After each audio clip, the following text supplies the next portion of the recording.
चाचा ये चाची ध्यान देवे के बा, फिर से सूर्यनाथ भैया के फिर से मुखिया बनावे के बा और शिवजी यादव चाचा जी के फिर से जिता के सरपंच बनावे के बा। ये चाची अपना बरहरी पंचायत के चौमुखी विकास करावे के बा।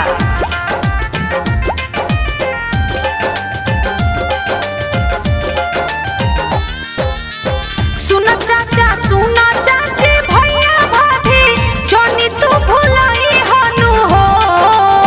सुना चाचा सुना चाची भैया भाभी जोनी तू भुलाई हनु हो।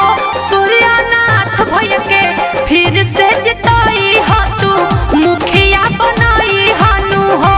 शिवजी यादव जी के फिर से जिताई हो, तू सरपंच बनाई हनु हो।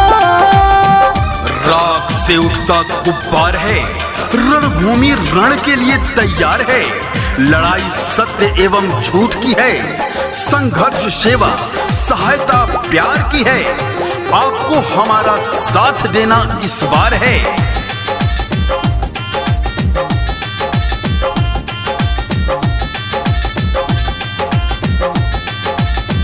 कोरी विश्वास चाची करी है ना निराश हो, फिर से जिताई है कोरी है विकास हो।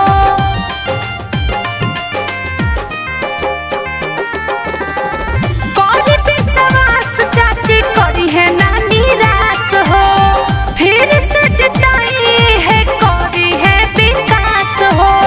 विजय के माला चाचा फिर से तू इनके पहनाई हनु हो। विजय के माला चाचा फिर से तू इनके पहनाई हनु हो। सूर्यनाथ भैया के फिर से